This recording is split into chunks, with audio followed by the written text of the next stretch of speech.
What up, Fantasy Geeks? It's the Saturday night edition here of the spreads. Fuck, 7 weeks under the belt. And we have a pretty good idea of what's what and who's who. We got a bunch of 5-2 teams. Well, three 5-2 teams, two 6-1 teams, and a couple of 3-4 teams struggling to get some respect in the league here. Then we got 29 Crash and Solid Snakes at 1-6. Ouch, that's tough.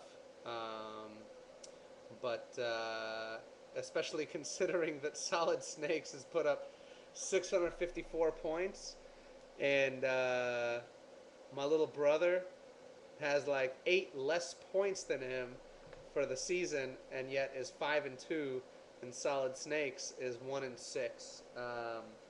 Just goes to show there's a lot of luck that is involved in all that happens here in our fantasy nation. But what can you do? You got to beat the people that you're up against each week, and the Snakes have not been able to do so. Um, Now, Child Please is 6-1, going against Primetime at 2-5. Primetime's actually got a pretty solid squad. The Jay Cutler experiment appears to be over, and Donovan McNabb is getting a start here for prime time. But Child Please has Peyton Manning against a horrible Houston defense. Should go off. DNAB is playing at Detroit. Favorable matchup, but he's shown that he is not fantasy gold this year. And the 20 points that the website is projecting is quite generous, I think. Chris Johnson is going to have a great game for Tennessee to stay in it against San Diego. Beanie Wells, fuck, if you're ever going to start him, Porter, this is the week to do it because he's finally getting the start. They got a horrible defense against Tampa Bay here, so he might do a little something something. Child Please has a Ryan Terrain going here because his bye weeks have Peyton Hillis and Ray Rice. So Ryan Terrain and No Sean Moreno, not terrible plays right there, you know, pretty solid actually. And I guess we'll have to see if the Redskins throw or pass. Throw or run. Um, Pierre Garcon is back for Child Please. Mike Wallace looks like the real deal. Lee Evans had a big week last week. We'll see if he can repeat. Vernon Davis, my man, is probably going to catch a lot of balls from Troy Smith from my 49ers, dude. That's awful. I'm so bummed out that my Niners seat is in the toilet, but hopefully fantasy stats won't be too highly affected here because I want my Niners to win. Meanwhile, Hines Ward, Eddie Royal, James Jones, and Kellen Winslow are not quite as frightening as what Child Please is bringing to the table. Porter, unless Chris Johnson has one of his magical 35-point games, I don't think you're going to be able to stay in this one. If CJ2K does not go off for 180 and 3 touchdowns, Child Please is going to win this one by 20. Meanwhile, West Coast Enlightenment at 5-2, Jersey at 5-2. Let's go West Coast. You need to give me a little bit of breathing room here in the division, you know. Jersey Madmen's got Roethlisberger, looking good, versus Matt Schaub, also a great matchup. For some reason, the website has Matt Schaub projected to have a lousy game. I don't know why. He tore up Indy last time, and I imagine they'll tear up Indy again. Marshawn Lynch is getting a start. I don't think it's that good. Mike Hart, I don't know if he's even going to start. Jabbar Gaffney is hit and miss. Randy Moss, I don't know if Favre's going to play. David Geddes, interesting pickup. Had a big week last week. We'll see if he can pick up where he left off. Jason Witten is probably the best play out of anybody that West Coast got. That is not good because Steven Jackson is going to tear things up. Rashard Mendenhall is going to have a game at New Orleans. Darren McFadden showed he's a real deal last week. Greg Jennings has a tough matchup at the Jets, but Revis is not 100%. And Percy Harvin will be active, and he gets return yards. Dustin Keller's a great tight end this year. I just don't see West Coast staying with Jersey Madmen. I know that the website has them at like 6 points difference. I think Jersey Madmen wins this one in an absolute blowout. Sorry, little brother. I can't give you a vote of confidence here. The odds are stacked against you. Meanwhile, Kerrigan, that ass, biatch. Um, Great fucking photo, poor Nancy. Against the Solid Snakes. Well, Solid Snakes has been struggling, but Philip Rivers, LT, Maurice Jones-Drew, Javid Best, Dwayne Bowe, Mike Williams, Tampa Bay, and Mercedes Lewis has been coming on lately. That is a pretty formidable lineup right there. Kerrigan, that ass, is bringing Derek Ward, a backup running back. If he doesn't start for his team, he shouldn't be starting for your team. I mean, I was offering you a 3-for-2 deal, dude, where you could have gotten fucking real starters into your lineup. I don't understand what you're doing here. You need to make a trade, Kerrigan, because your team does not look good. Derek Ward, I don't know what he's gonna do. He's gonna have to just get lucky. Frank Gore is the goods, but Patrick Creighton, eh. Jacoby Jones, eh. Zach Miller's great. Brandon Pettigrew's great. But you don't want both of them in your lineup. Neither of them are that fucking super studs. I mean, you got to start Miller, and I don't know. It looks like you got a lot of bye week issues, but Donald Driver should be in your lineup instead of Jacoby Jones. I don't know, man. I see Solid Snakes going to 2-6 and carrying that ass down to 3-6. I mean 3-5. There's just no way that Ryan wins this game. No chance. The defending champs. No chance. Unfucking believable. Meanwhile, 29 Crash and the High Stepper. Um, they're both projected to have pretty high scoring games here. I think Tom Brady is going to have a nice game against Minnesota at home. Adrian Peterson is going to have a nice game against New England. Felix Jones, well, shit. If he doesn't have a good game against Jacksonville at home, I don't know when he's going to have a good game. LeGarrette Blount's a nice little start right there, having another league. Hoping he does a little something. Finally getting the starting job there in Tampa Bay.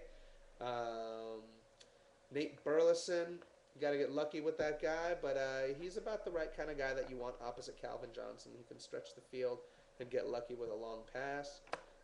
T.O. is back in effect, should have a good game against Miami. Aaron Hernandez looks great. And the double dip there with Tom Brady could provide dividends. Meanwhile, 29 Crash has Ryan Fitzpatrick, who's been really, really good. Thomas Jones has been great against Buffalo. Really good matchup. Justin Forsett, let me repeat myself. If he doesn't start for his own team, he should not be starting for your team. Miles Austin, Anthony Gonzalez. I like Steve Johnson. I do this week. But Tony, really, boy, your team is seriously in the shitter. It's pretty sad to see what's happened to you. And you can drop Dallas Clark, by the way. He's not coming back this year. His season is over. He's on injured reserve. I don't know if you're just hoping to keep him next year, but I think Miles Austin is a much better keeper candidate for you. Anyway, this game is... I'm really hoping 29 Crash pulls it out, but his team just looks bad. I mean, just really bad, Tony. Honestly. What are you doing? Moving on to Suck My Turds, Season Poo. Oh, Meg. Yeah, it's been a tough year for you, hasn't it? I mean, seriously. You're trotting out Mark Sanchez here. He'll have a game or two here and there, you know, but against the Green Bay, I think they're just going to be running the ball as much as they can. Cedric Benson is not going to have a big game against Miami. Their defense is too stout. Ronnie Brown could have a good game at Cincy, but don't count on it. He's been awful this year. Reggie Wayne is their only true bona fide stud. And I have him in another league. I'm hoping he has a nice game. Braylon Edwards could have a good game. Could have nothing. You never know. But you're hoping for the double dip there with Sanchez. I mean, you know, at least you're playing optimistically. You got the Dallas Clark replacement and Tammy. We'll see what he does. I don't think he's any Dallas Clark, but he could catch a touchdown. And Mike Williams, Seattle has had a big dick the last couple weeks, and he might just continue that. But I'm looking at the LA Riots here, and they're pretty solid from top to bottom, except for Cadillac Williams, and that must be a bye week issue here.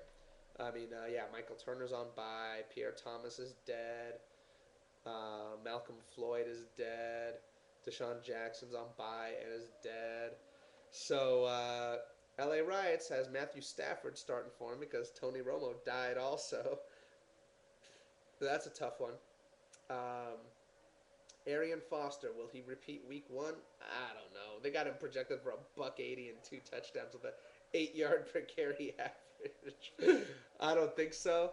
Because the defense is going to focus on his ass this time around. But he should have a nice game. Meanwhile, Wes Welker, who's dropped off the face of the earth, might be able to rebound with some short passes against Minnesota, racking up. I see him having more like 9 catches for 60 yards and a touch or two. Brandon Marshall's a great matchup. Des Bryant, I want to put him in my lineup in my other league. I can't do it. Just don't know what I'm going to get with Kitna.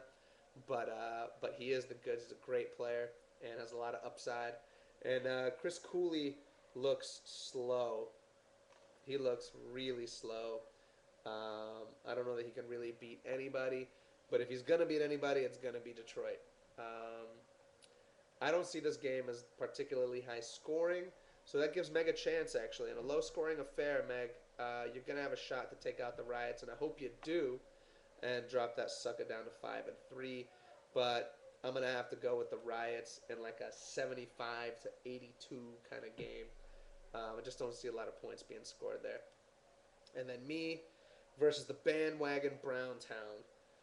Let me tell you how bad the fucking spreads projections are for this league. All right? The website, whatever it says, is fucking god awful. My kicker that I picked up as a bye week replacement this week, Mike Nugent for Cincinnati, he's projected to miss all 3 of his field goal attempts this week. Where do they get that shit? How the fuck do you predict a kicker to miss 3 kicks? But that's what they do. Anyway, Breeze, they have projected for a huge game against Pittsburgh, and I don't think he's going to have a huge game. I see more like a 15 to 18 point game, but they got him projected for 26.5 points. Meanwhile, I got really lucky with my bye week here because Jonathan Stewart's going to get the start for Carolina. Jamal Charles is playing Buffalo, and Marion Barber, playing him for the first time this season, gets Jacksonville at home. So my matchups are looking good. Steve Smith at St. Louis is solid. Calvin Johnson at anybody is good. And Antonio Gates, I don't care if he's missing a couple toes. He just seems to do work every single week. Meanwhile, Browntown has a great matchup for Matt Castle. That actually scares me a bit. But Leon Washington, you got to hope he runs back a kick. I guess Oakland's defense or special teams is that bad that he could run back a kick. But it's really tough to count on something like that. Basically, Browntown, you got 2 third down backs going again. I mean, really, dude. Your receivers are a little more solid with Andre Johnson, Brandon Lloyd, and Devon Bess. Peace, man. And I like McShankles, regardless of who is QB there in Minnesota. But Browntown, dude, if I don't beat you this week, I'm gonna literally put my head inside of a bucket of sand because there is no fucking way I'm gonna lose to a team that is starting Leon Washington and Danny Woodhead against me. I mean, seriously. Really, Nate. You just didn't fucking manage your squad and your bye weeks well, dude. It just looks awful for you. Anyway, that's it for the spreads. Yeah, my arrogant ass is still projecting victories for myself. I've only been wrong once. How about that shit? Anyway, hope all is good. You have a happy Halloween, fellas.